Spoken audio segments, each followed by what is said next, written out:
What's up, champs? Welcome to another episode of the Short Shifts Fantasy Hockey Podcast, brought to you by Keeping Karlsson. I am your host, Louis Ezekiel, and joining me tonight, my pal and yours, Jeremy Versillo. Jeremy, how are you doing on this fine Thursday evening? I'm doing great, Louis. A little bit of nerves with my first time on the Twitch, but it's just another shift and just got to treat it like any other game. Yeah, I just pull the Trello right over it, so I never see my lovely shining white hair on the screen. So that usually keeps me happy. All right, well, we've got plenty to get into today, and we're going to start off with a pretty significant injury, and that is over in Toronto, where Auston Matthews is missing a second straight game of a back-to-back. Coach Keefe was not really willing to elaborate a whole lot on Matthews' injury beyond that it's been something that's been bugging him for a while. I'm definitely bummed about this absence. I have a shot maybe to beat Elon this week, although he's got a nice games advantage on me. I'd be a lot closer, I think, if I had Matthews playing, but also a little relieved, and maybe some other Matthews owners are feeling this way too. Maybe if he can take a break and heal, this thing that's been nagging at him maybe has been holding him back a little bit. Not that he's been bad, but he hasn't been kind of that 1A, 1B guy, in a tier above everybody else, along with McDavid. He's at least a tier behind, probably more. He's like 100 points at least behind McDavid in the cupful.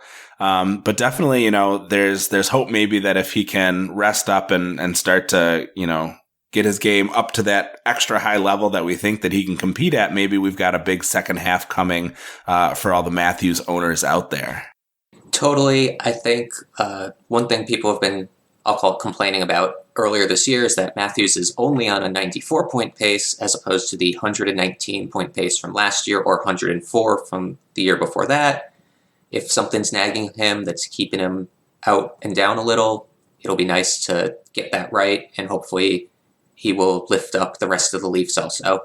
I think my one concern is some of those other Leafs, I feel like Matthews drives his team more than some other superstars do. I mean, you saw when McKinnon was out, Rantanen kind of went bonkers. I hope Matthews comes back soon as a William Nylander owner, just because I want that superstar playing with my guys. Yeah, makes a lot of sense. And definitely we've seen some pretty heavy lifting, I think, from Tavares and Marner this season too. So he's not, completely without help, but I see your point totally. We want to see that healthy Matthews out there for sure. Then we've got another pretty significant outry down in Carolina. Jeremy, tell us about that one. So Freddie Andersen is finally back, creating another three-headed goalie monster like the one we talked about Tuesday. I think this one's going to be a lot simpler, though, because I'm pretty sure Freddie's going to get the majority of the starts. The one minor thing of note for your deeper leagues is that Peter Kochetkov got the backup duty today over Antti Raanta. I know there were speculations that they were showcasing Raanta for a trade. Kochetkov's clearly been the better goalie the past couple months. Probably just a matter of time before he's permanently the one dressing as the backup. Yeah, really interesting to see. And certainly for Freddie himself, I think you can't ask for much more than getting a start against Columbus. That's the sort of thing that I think can definitely help you come back and perform pretty well, get your confidence going after a long hiatus. So, nice for Andersen, I think, to be able to get a relatively light duty here. I hope I'm not cursing him, anybody who's starting him here this evening. But that's sort of my take on having the opportunity to get out there and start against Columbus. We got to talk also, this isn't injury or outjury news. We've got at least one more injury to talk about, but we got to just stop and talk for a moment about Travis Konecny, who has just been totally en fuego. 20 points scored in his last 10 games, including a hat trick on 7 shots against the Caps on Wednesday. He has managed at least 1 point in every game since getting held off the score sheet on December 17th. And even before that, he had 7 points in the 8 prior games to that one. So really, it's been all through December and now halfway through January that he has been doing this. A lot of times I think when you see a player going nuclear like this, especially when it's the type of player who had an average ADP of 189th in the cupful, I think that fear of what Philly was going to look like this season held a lot of people back. You end up with questions about selling high. He's now 19th in total cupful points and 11th in total fantasy points per game in this league. So I wanted to look and sort of see how much he's overperforming, and I was kind of surprised to discover that it's not by too much. He definitely has some statistics that are outstanding and that are, top in his career and that sort of thing, but I thought that they might be higher and more worrisome. The two numbers that really stood out for me, first was his shooting percentage. He's shooting 17.78% at even strength, and that's the highest of his career. But he has been able to maintain high shooting percentages before, 16% over 66 games in 2019-20, 12% over a full 82 in 18-19, and 14.5% over 81 games in 17-18. So yes, I think this number is inflated, and if he starts to regress, I think we'll see, that goal rate come down a little bit. But it's not like he's doubling his previous career shooting numbers or anything like that. And he's shooting more on a per minute basis than he has ever before in his career, which I think should help mitigate some drop off if he loses a few percent off of his shooting. Also looked at his IPP, which is a whopping 90% of the goals scored by the Flyers while Konecny is on the ice at even strength are getting him a point. Through his career, he's been a mid to high 70s guy. So this is inflated too. But I think it also kind of makes a little sense. He's coming into his own. He's easily the most offensively talented player the Flyers can send out. And adding a little bit to my confidence that this number is not as illusory as it looks, is his primary assist rate, which is at exactly one primary assist per 60 minutes and is more than double his secondary assist rate. So I don't think he's really lucking into this IPP, at least not entirely. He is making some nice confident passes. His primary points are way up there ahead of his secondary points. So scoring goals and getting primary assists, which is really what you would like to see. So I said that we were thinking, what do you do with this guy? Honestly, I think he's a hold. I'm looking around on the list of players who are in his vicinity in total points and in points per game.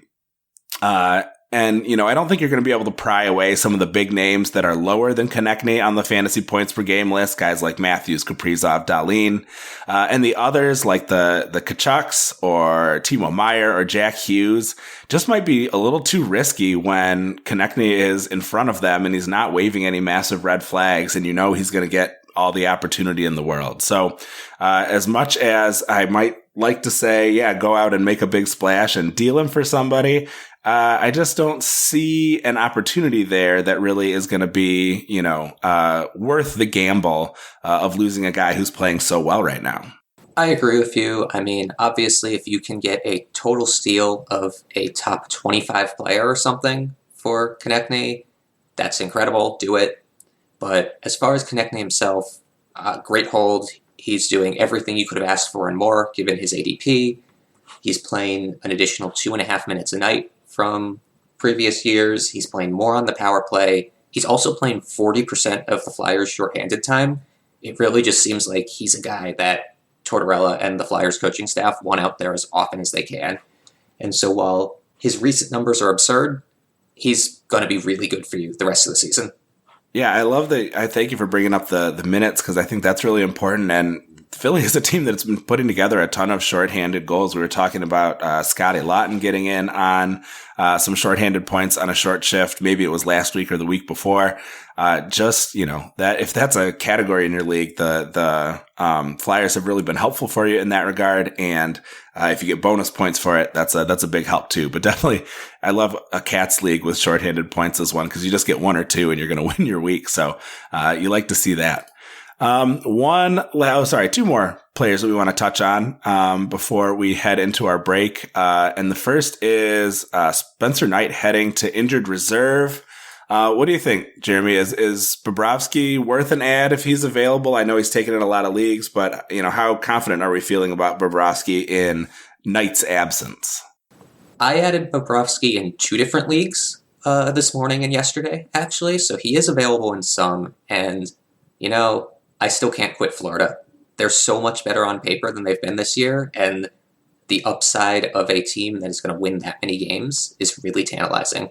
Also, Bobrovsky hasn't been as bad recently. His goals save above average is above zero in the last month and a half, and he's gotten a decent amount of points in about half the starts. So with Knight back, when Knight comes back, you may want to drop him again. But at least for now, when we don't know the nature of this injury or how long it'll be, if he's going to be starting 80% of the games for the next week or two, you definitely want Bobrovsky on your team. Yeah, you like to see that volume, and this is a good team, as you said, even if they haven't been able to show, really how talented they are in some of these games lately. He has just one really bad start in his last 6 games. That's a big step up from the 3 really bad starts in a row that he had in November. 3 quality starts over those 6 games, 3 wins. So, he hasn't been lights out, but certainly a volume guy on a pretty good team. That's worth a lot in most leagues. The last guy I want to talk about is just 2% rostered, a guy who's made a recent comeback and is having himself a bit of a hot streak, and that's Robby Fabbri on the Red Wings. Very small sample size, right? I think they're in the 3rd period, so we've got like 3 2/3 games. But he now has 3 goals with a goal here on Thursday night. He had, he's averaging, he's got between 2 and 3 shots each game. Obviously, tonight's results are pending. And he's thrown in a few hits in there for you as well. If you're in a Cats league or if you're in a league where you get some points for that. Pretty nice. He's been, out with Berggren and Veleno, which isn't the most exciting at even strength. Although they have, at least when I last checked, they've been dominating at 5-on-5 against the Leafs in terms of their shot share. He's also got power play 1 access with Perron, Raymond, Larkin, Seider, as we mentioned last show. And he's got Monday and Tuesday games next week. If you can fit him in on a Monday that's unusually busy for your usual fantasy hockey week, that's a top power play guy that is available in most leagues. Sometimes you're really struggling to find somebody like that. So certainly a decent option, I think. Totally agreed. I don't trust Detroit to keep their lines and power play units the same for very long, but as long as he's getting a decent amount of even strength time and power play 1 looks, you should add him, especially for heavy weeks like the upcoming one. Additionally, in Yahoo, he has both left wing and right wing eligibility, which makes it more likely that he could be useful to your team. So worth an add if you have the spot at the bottom of your roster for sure. Yeah, I always love to see that positional flexibility. All right. Well, we are going to head into a short break. You are listening to Short Shifts. Welcome back, folks. We solicited a few questions from the Keeping Karlsson patrons. So we got some from some of our frequent participants that we'd like to try and answer here. And I believe you have the first one here, Jeremy. Yeah, so Shams asked us, curious on your thoughts on Reimer. Saw him as a Vejmelka-like, but he is the last bit of production, is not looking so hot. I agree there, Shams. Reimer has been beyond atrocious lately. I think he's given up 6 goals in 2 of his last 4 starts and 4 in at least one of the other ones. Additionally, he doesn't face quite as many shots as Vejmelka does and has Kaapo Kähkönen to contend with. I think you can cut Reimer loose and not feel too bad about it. And also, the Sharks have potential to get a lot worse as the trade deadline comes around if they do indeed move on from Timo Meier or Erik Karlsson. Yeah, when I was reading through the notes, I thought that was a really great observation. Just that, Vejmelka is about where he's going to be, obviously minus potentially Chychrun, I guess. But yeah, the potential losses at the top of the Sharks roster could be devastating. I don't think we want to make all of our plans based on, what we think could happen at the trade deadline necessarily, but it's definitely something that is worth keeping an eye on, and taking into consideration when you're thinking about which guy you might want to hold long term. So yeah, I thought that was a keen eye there, to grab that. I had a question from Julian. He asked, do we think Byfield can stick on line 1 for the Kings? And is he going to be fantasy relevant there? I felt like this kind of reignited a long-standing debate that Ben and I like to have. Would you rather have a middle 6 top power play guy or a top line power play 2 guy?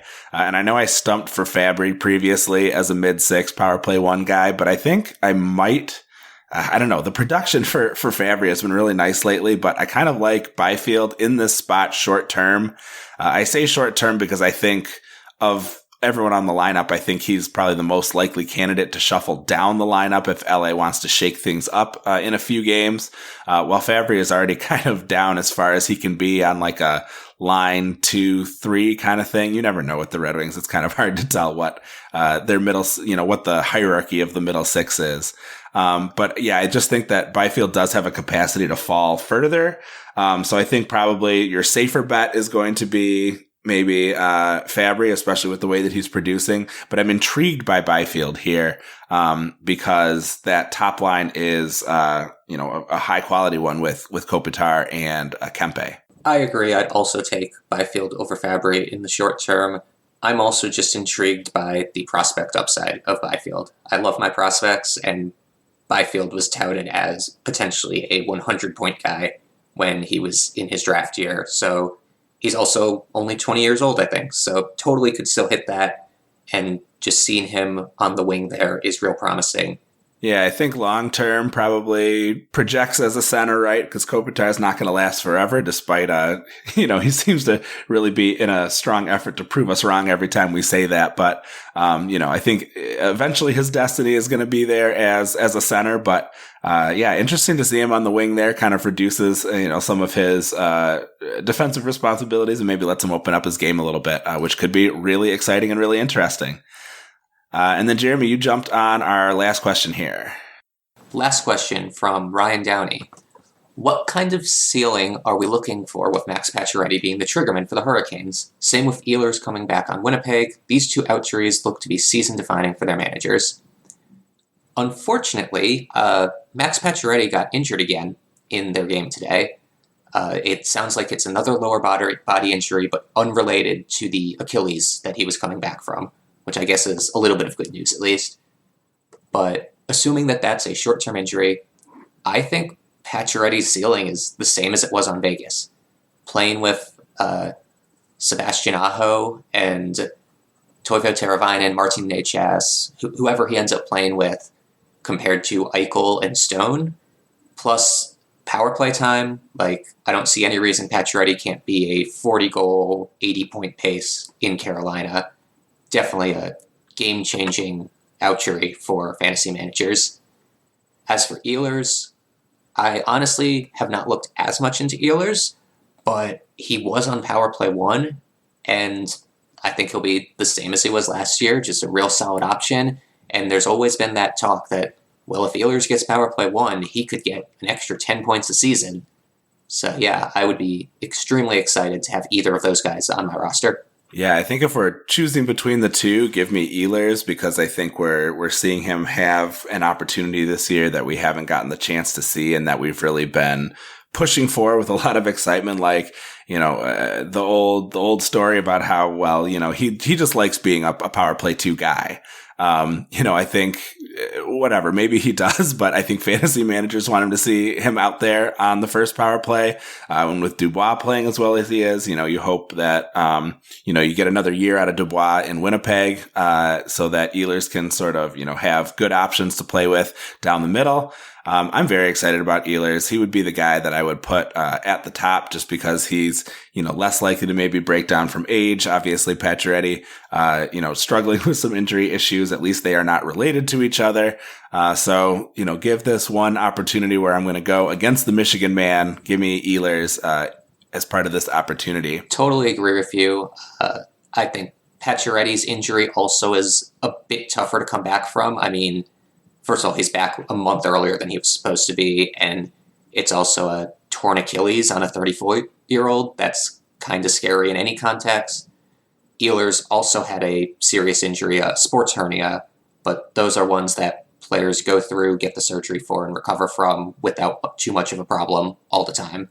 So if I had the option of one or the other, I would take Ehlers too. All right. And just a couple hot streaks before we close out the show here today. Tell us a little bit about what Martin Jones is doing, and if we can add to it here, just close the door on Boston in a 3-0 win. Yeah, my Seattle Kraken have become the first team to beat Boston in regulation in Boston this season. Boston is now 19-1-3 at home. But Martin Jones puts up his second consecutive shutout. Do you know what Martin Jones's record is this year? Off the top of your head? I looked it up and I am amazed. I know that the last 21 games have been a totally insane run. He's now 17-4 in that stretch, but I don't know what his overall record is. His overall record now is 25-3. For a guy that we had written off. And if you had made that bet in October, you would be a very rich person today. That indeed. It looks like Jones is the surefire number one for Seattle, definitely being a part of fan groups and fan boards. People do not want to see Grubauer in the net for a long time. So if for some reason he's still sitting on your waiver wire, or if you picked him up as a streamer, definitely hold on to him and enjoy the ride, because the Kraken seem to be getting better, which I think everybody expected that they'd cool off after their hot start, and they just keep winning. Yeah, really, really impressive. So he's improving. I had, 5 straight wins with a .934 save percentage. Obviously, it's going to be improved after this victory. And what's nice, too, is that he's getting run support from the Kraken. They've shown the kind of offensive firepower that got him a win despite a really bad start against Ottawa on January 7th. So even when he is not playing his best, his team is, helping to lift him up. 64% rostered on Yahoo, so, chances are he's not available, but that's still a decent number of leagues, about a third of leagues out there where he's around, and we got to account for the fact that some of these leagues are dead, right? Konecny is only rostered in 82% of Yahoo leagues, so we know there are dead leagues out there, but, if you can snag this guy, this is a recent resume that is impossible to ignore. I know that goalies are voodoo and maybe his next start is going to be bad, but the dude just shut out Boston, okay? So we got to give him some credit where it's due. Really impressive run from Martin Jones. And then I want to wrap up with a player who is much more widely available, and that's Barrett Hayton. He's enjoying a nice run of deployment and production, getting line 1 and power play 1 deployment with Clayton Keller and Nick Schmaltz. He's managed 4 points in the last 4 games and 8 points in the last 7. To go with about 3 shots a game, averaging in the upper teens for ice time. This team has not been scoring a ton lately, but most of what they're doing is going through that top unit. And he's widely available with a Saturday, Sunday weekend and a game on Tuesday, which next week is a light night for games. So a place you're likely to be able to get him in. And he's playing against that defense-averse Red Wings team, although I should say they are holding the Maple Leafs, the Matthews-less Maple Leafs, to just a goal so far here on Thursday night. His game has gotten started and the Yotes have not scored yet, but that's a player I will be keeping an eye on because Barrett Hayton is looking pretty interesting lately. Yeah, I agree. I keep trying to find reasons not to like Barrett Hayton, but I just can't keep hating on him any longer. Hating on. I love it. Outstanding. This is, no offense to Ben, but we're sliding right into the same, degree of outstandingly terrible puns. So, there are some things that we can keep going. All right, Jeremy, thanks so much for joining us again. Another week of short shifts in the book. It's been really fun having you. Thanks for everybody who joined us on Twitch. You can always check out the show there. Kind of fun to see things, happening live. And thanks everybody who is listening to us on their podcast app of choice. Please be sure to give us a follow at Short Shifts KK. You can find Brian and Elon at Keeping Carlson. Recommend you follow at Game Day Lines, at Game Day Goalies, and at Game Day News NHL, all organized so nicely at GameDayTweets.com. You can visit that site and the other great sites we use to research our episodes at Yahoo, Frozen Tools, and Natural Stat Trick. Our intro and outro music was created by Pat Roach. John Reed is our digital media producer and good Batman Comics opinions haver. And until we see you next time, play smart and keep your shifts short.